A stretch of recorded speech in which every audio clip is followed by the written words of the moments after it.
Um, I was thinking that this is a special day, a special event, a special time in my life. So my church knows probably more than anybody else, but I don't usually get dressed up, but I figured that since today is such a big day, I looked as nice as I possibly could. Rock star. I'm actually just dressed as much as myself as I possibly could be.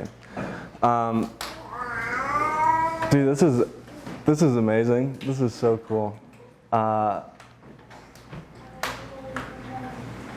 get to be here with half of the room is you guys at I'm Recovery, who I am saying I believe in what Jared's doing, and I want to be a part of this.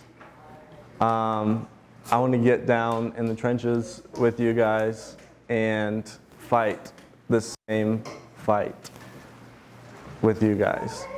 So much so that I am going to come and sleep in the same house as you guys and smell all of your dirty laundry and tell you to get your shit together and pick it up off the floor.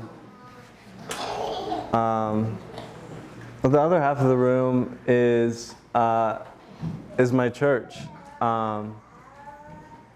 which you hear that a lot, that your church is your family, and that's kind of always in my head been like a nice sentiment. Like, yeah, that'd be, they're supposed to like pray, say, hey, I'll pray for you, and well, I'm from the South, so that looks like when something bad happens, making meals and overloading your fridge with food. But these people are my family as much as my three siblings and my mother are my family. And they're here to support me.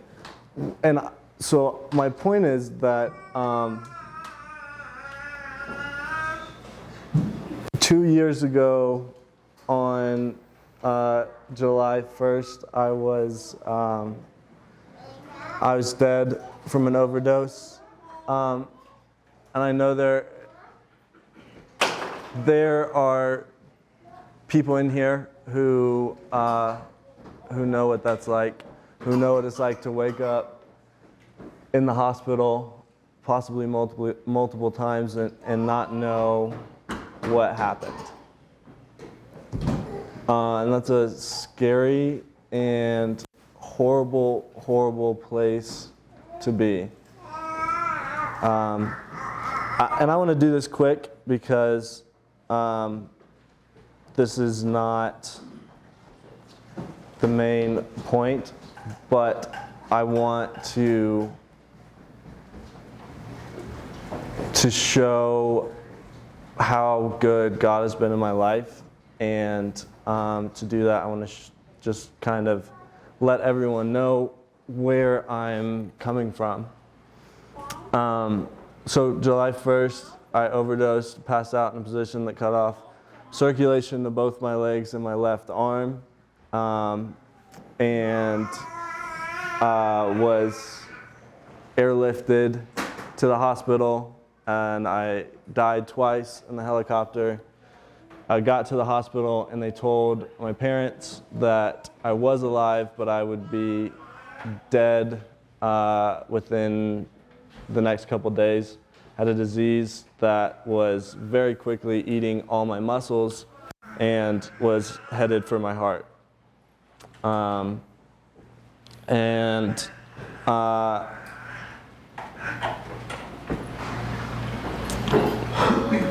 God decided that He had some more stuff for me to do. here. So obviously he brought me back, and I came to about a week later. Whole body was paralyzed except for my head and my right arm. And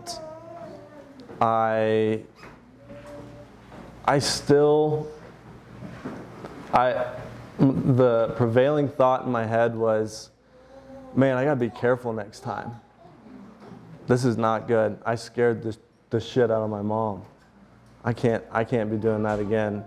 Next time I dig into my dad's medicine cabinet, I gotta do some more research and figure this out. It took 3 months for me to go, hey, maybe I have a drug problem, and maybe I'm an alcoholic. So worked really, really hard in physical therapy to get to the point where I could walk with a cane and my arm strapped up next to me. But that time since I woke up was, I've still to this day not been able to put into words that darkness and the pain, the physical pain, and the shame. And one of the things that helped get me through that time was just the hope and desire in my heart for me to be able to use all of this pain and shame to help other people. And even when I, like in my selfishness, God has still put people in my path that I've helped just by knowing what I've gone through. So I guess I probably shouldn't have worn these awesome pants today, but for everybody that doesn't know, I am a double amputee and below my knees. So people come up to me all the time, especially kids, which kids are always the most fun, but people come up to me all the time and ask me what happened. And since that happens all the time, in the past I would just get annoyed and just like say what happened in as many words or as few words as possible. And I would kind of say it and then start to like walk away, and then the person would be in tears and tell me that they just lost their son to an overdose, and they wish that he had made it through that like I did, and that seeing me gave them hope.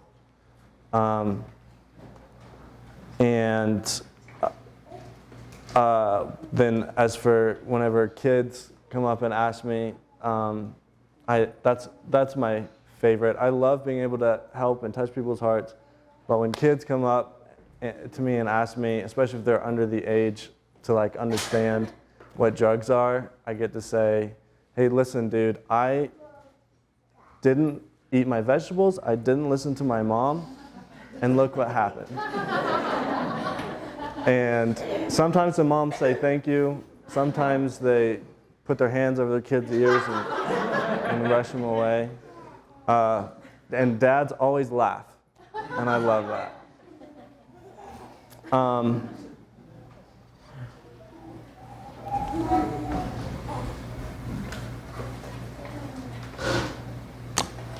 We're so lucky, all of us, So blessed.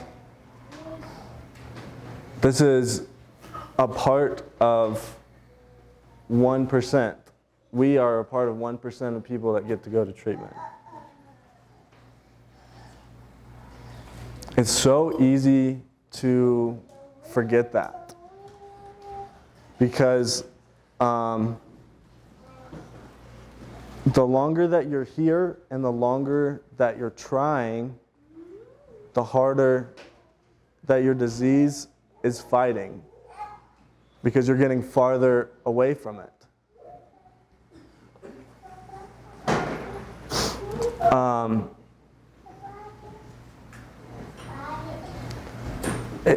It's probably taken me until a few months before I got here to realize that, to figure that out. I'm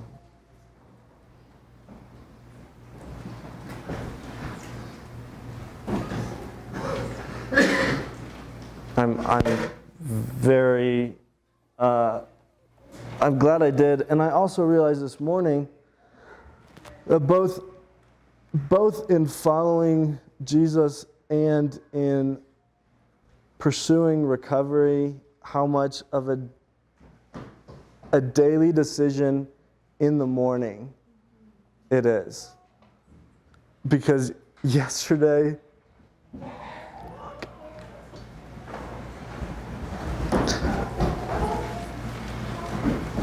I haven't had a place to live since February. My church has been so gracious to let me stay with them. But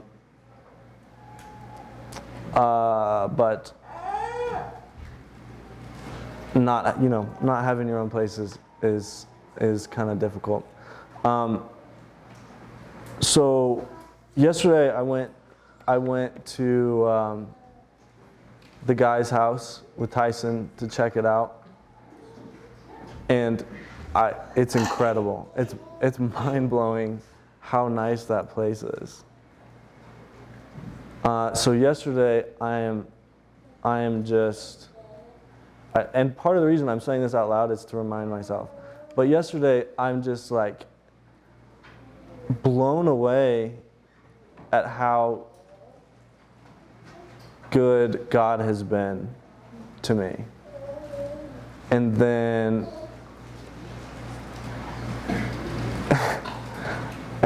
I work as a therapist for kids with autism.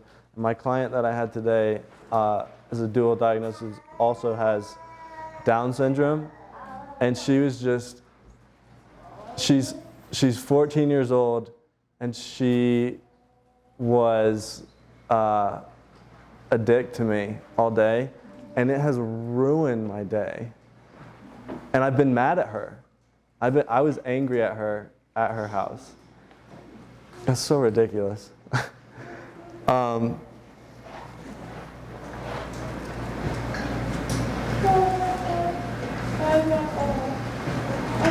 I talked about gratitude on the podcast with Shay. So I want to talk about honesty a little bit today. And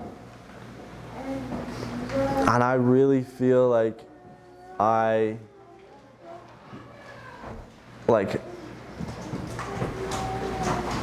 kind of had a cheat code because of my physical state, where it's obvious that something, even before I lost my legs, it's obvious that something happened to me. So I always have people come up and ask me, and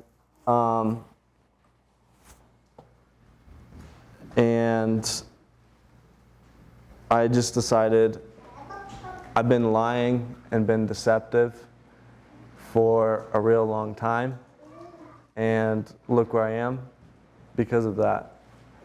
So I don't want to do this anymore. And so now I always tell people the truth.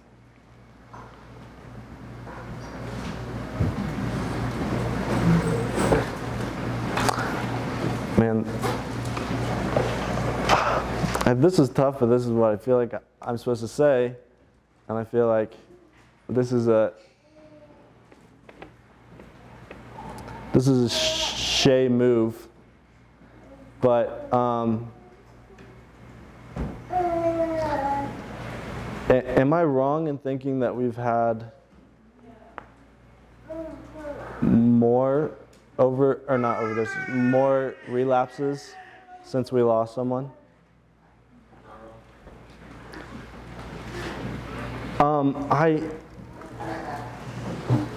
And I'm not just talking about honesty, I'm talking about openness. I said to, I don't remember who I said it to, but I said, you guys lost a friend and a brother, and your addiction is fired up. It's so excited. This is the opportunity that it's been waiting for.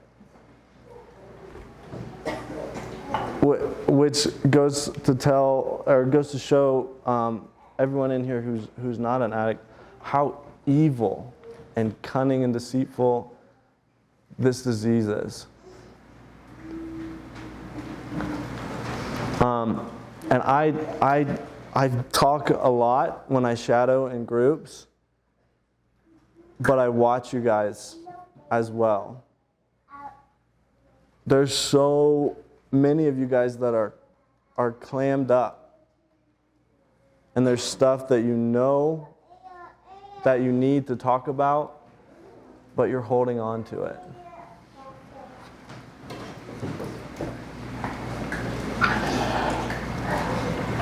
Guys, I died and I lost my legs, and I've spent just under 2 years being almost all the way honest, and I've continued to relapse. To a person that's not an addict and doesn't understand addiction, I'm just straight up insane. I'm a crazy person.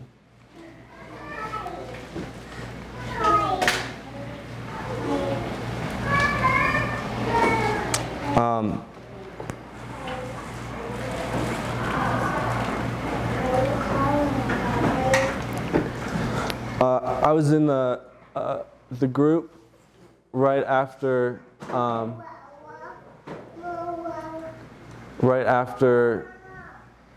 we lost him, and I just sat there and I was quiet and I listened to you guys and I watched you guys.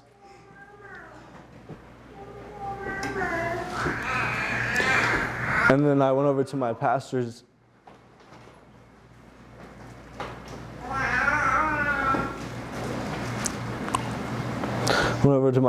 Zach's house, and I wept.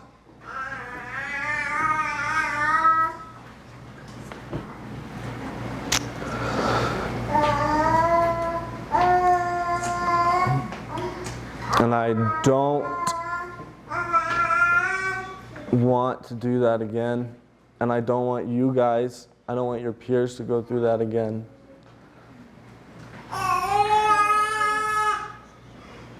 So if you are one of the people who I'm talking about, then please don't forget what I'm saying. Don't forget looking in my eyes, begging you. Next time you're in group, please don't. That's all I got.